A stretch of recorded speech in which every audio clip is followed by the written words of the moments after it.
ಪ್ರತಿ ಹಂತದಲ್ಲೂ ಕೂಡ ಲಂಚಾವತಾರವನ್ನ 64 ವರ್ಷದ ತಂದೆ ಬಿಚ್ಚಿಟ್ಟಿದ್ದಾರೆ.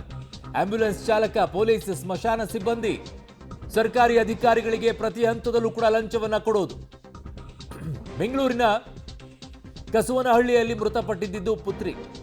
ಮಗಳ ಸಾವಿನ ವಿಚಾರ ತಿಳಿದು ಮುಂಬೈನಿಂದ ಖಾಸಗಿ ಸಂಸ್ಥೆಯ ಅಧಿಕಾರಿ ಶಿವಕುಮಾರ್ ಬಂದಿರ್ತಾರೆ. ಆಂಬ್ಯುಲೆನ್ಸ್ ಚಾಲಕನಿಗೆ ನಿಗದಿತ 5,000ಕ್ಕಿಂತ ಹೆಚ್ಚುವರಿಯಾಗಿ 2,000 ಕೊಡ್ತಾರೆ. ಮರಣೋತ್ತರ ಪರೀಕ್ಷೆಯ ಪ್ರತಿಯನ್ನ ಕೊಡೋಕೆ 5,000 ಕೊಡ್ತಾರೆ. ಮರಣ ಪ್ರಮಾಣ ಪತ್ರಕ್ಕಾಗಿ 2,000 ರೂಪಾಯಿಯನ್ನ ಕೊಡ್ತಾರೆ. ಹೀಗೆ ಪ್ರತಿ ಹಂತದಲ್ಲೂ ಕೂಡ ಪೊಲೀಸರಿಗೆ ಲಂಚವನ್ನ ಕೊಟ್ಟಿದ್ದೀನಿ ಅನ್ನುವಂಥದ್ದನ್ನ ಶಿವಕುಮಾರ್ ಹೇಳ್ಕೊಳ್ತಾರೆ. ಇನ್ನು ಯಾವ ಹಂತಕ್ಕೆ ಹೋಗಿರಬೇಕು ಅಂತ ಯೋಚನೆ ಮಾಡ್ಕೊಳ್ಳಿ. ಅಲ್ಲಿ ಯಾವ ವ್ಯಕ್ತಿ ಬಂದಿದ್ದಾರೆ ಅಂತ ನೋಡಿಕೊಂಡು ಅಲ್ಲಿ ದುಡ್ಡನ್ನು ಇಸ್ಕೊಳ್ಳೋದು. ಇನ್ಯಾರೋ ಒಬ್ರು ನಾರ್ಮಲ್ ಆಗಿ ವ್ಯಕ್ತಿ ಹೋದ್ರೆ ಅವನ ಹತ್ರನೂ 500 ರೂಪಾಯಿ ಇಲ್ಲದೆ ಕೆಲಸ ಆಗಲ್ಲ ರೀ. ಕಾಸು ಕೊಡಲೇಬೇಕು ನಿಮಗೆ. ಕಾಸು ಕೊಡದೇ ಇದ್ರೆ ನಿಮಗೆ ಕೊಡೋದೇನೇ ಇಲ್ಲ ಏನು. ಇದನ್ನ ಬದಲಾವಣೆ ಮಾಡುವಂಥ ತಾಕತ್ತಿದ್ರೆ ಸರ್ಕಾರದವ್ರು ಮಾಡಿ. ಕ್ಯಾಬಿನೆಟ್ನಲ್ಲಿ ಕೂತ್ಕೊಂಡ್ಬಿಟ್ಟು ನಾವೇನೋ ಯಾವುದೋ ನಿರ್ಬಂಧ ಹಾಕ್ಬಿಡ್ತೀವಿ, ನಿಯಮಗಳನ್ನು ತಂದುಬಿಟ್ಟಿದ್ದೀವಿ ಅಂತೇಳಿ ದೊಡ್ಡ ಹೀರೋಯಿಸಮ್ ತೋರಿಸ್ತಿರಲ್ಲ, ಇದು ಮಾಡಿ ಹೀರೋಯಿಸಮ್ ನೋಡೋಣ ತಾಕತ್ತಿದ್ರೆ. ನನ್ನ ಸಹೋದ್ಯೋಗಿ ಮುರಳೀಧರನ ಸಂಪರ್ಕಕ್ಕೆ ಸಿಗ್ತಾ ಇದ್ದಾರೆ. ಮುರಳಿ, ಶಿವಕುಮಾರ್ ಅವರು ಹೇಳ್ತಾ ಇರುವಂಥದ್ದು ಹೊಸದೇನಲ್ಲ, ಆಶ್ಚರ್ಯವನ್ನ ಪಡಬೇಕಾಗಿಲ್ಲ. ಆದರೆ ಒಬ್ಬ ತಂದೆ ತನ್ನ ಮಗಳ ಸಾವಿನಲ್ಲೂ ಕೂಡ ಆ ದುಡ್ಡನ್ನು ಕೊಟ್ಟು ಅದೆಲ್ಲವನ್ನು ಕೂಡ ಮುಗಿಸ್ಕೊಂಡು ಬಂದಿದ್ದಾರಲ್ಲ, ಇವರು ದುಡ್ಡಿರುವಂಥವ್ರು, ಇಲ್ಲದೇ ಇರುವಂಥವ್ರ ಪರಿಸ್ಥಿತಿ ಏನು ಮುರಳಿ? ಅವ್ರ ಹತ್ರನೂ ಇಸ್ಕೊಳ್ಳಾರ್ದೆ ಇವ್ರೇನು ಕೆಲಸ ಮಾಡಿಕೊಡಲ್ಲ ಅಲ್ವಾ?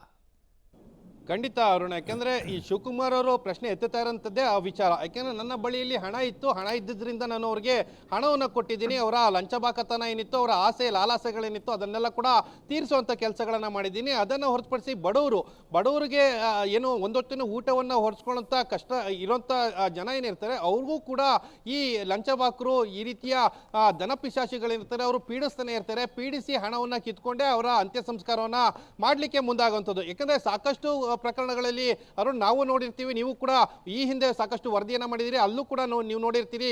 ಮರಣೋತ್ತರ ಪರೀಕ್ಷೆ ಮಾಡುವಂಥ ಸಂದರ್ಭದಲ್ಲಿ ಹಣ ಇಲ್ಲದೇನೆ ಆ ಮರಣೋತ್ತರ ಪರೀಕ್ಷೆ ಆದ ಬಳಿಕ ಡೆಡ್ ಬಾಡಿಯನ್ನು ರಿಸೀವ್ ಮಾಡ್ಕೊಳ್ಳೋದಕ್ಕೆ 1 ದಿನ, 2 ದಿನ, 3 ದಿನ ಈ ರೀತಿ ಕಳೆದಿರುವಂಥ ಘಟನಾವಳಿಗಳಿದ್ದಾವೆ. ಜೊತೆಗೆ ಸ್ಮಶಾನಕ್ಕೆ ತೆಗೆದುಕೊಂಡೋಗಿ ಅಲ್ಲಿ ಅಂತ್ಯ ಸಂಸ್ಕಾರವನ್ನು ಮಾಡಲಿಕ್ಕೂ ಕೂಡ ಆಗದೆ ಇರೋಂಥ ಬಡತನ ಇರುವಂಥ ಜನರು ಸಾಕಷ್ಟು ಪರಿಪಾಟ್ಲತ್ತಿರುವಂಥದ್ದು, ಸಾಕಷ್ಟು ಸಂಕಷ್ಟವನ್ನು ಪಟ್ಟಿರುವಂಥ ಸಾಕಷ್ಟು ಉದಾಹರಣೆಗಳಿದ್ದಾವೆ, ಸಾಕಷ್ಟು ವರದಿಗಳು ಕೂಡ ಇದ್ದಾವೆ.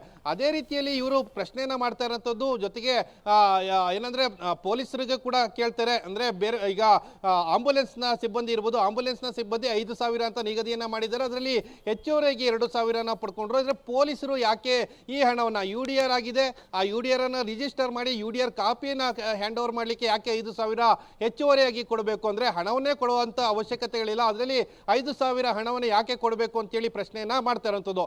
ಪೊಲೀಸರು ಈ ರೀತಿಯ ಏನು ಹಣವನ್ನು ಪಡ್ಕೊಳ್ಳುವಂಥದ್ದು ಮತ್ತು ಲಂಚಕೋರತನವನ್ನು ಮಾಡಿರುವಂಥದ್ದು ಇದೇನು ಹೊಸ ಪ್ರಕರಣ ಅಲ್ಲ.